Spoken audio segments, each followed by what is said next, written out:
இந்த மயக்கத்தை ஏற்படுத்துறதுக்கு தேவையான ஆல்கஹாலோட அளவு கொஞ்சம் கொஞ்சம் கொஞ்சமா அதிகரிக்க ஆரம்பிக்குது. இது பேர் தான் டாலரன்ஸ் டெவலப் ஆகுறதுன்னு சொல்லுவோம்.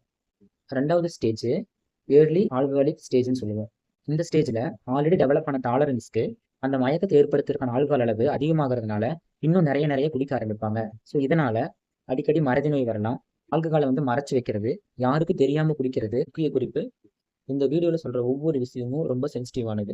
அதனால வீடியோ ஃபுல்லா பார்க்காம யாருக்கும் இதை பத்தி அட்வைஸ் பண்ண வேண்டாம்.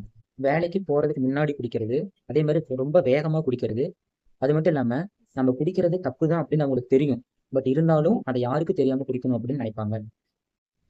3வது ஸ்டேஜ் குரூசியல் ஃபேஸ் அப்படின்னு சொல்லுவேன். இந்த ஸ்டேஜ் தான் ரொம்ப முக்கியமான ஸ்டேஜ். ஏன் அப்படின்னா அவங்களுக்கு தேவையான மயக்கம் எவ்வளவு குடிச்சாலும் வராதனால இன்னும் ரொம்ப நிறைய நிறைய குடிக்க ஆரம்பிப்பாங்க. அதனால அவங்களுக்கு கண்ட்ரோலே கிடைக்காம போயிடும். குடிக்கலாமா வேணாமா அப்படிங்கிறதே அவங்களால முடிவெடுக்க முடியாத நிலைமையில இருப்பாங்க. அதனால ரொம்ப நிறைய நிறைய நிறைய குடிக்கணும்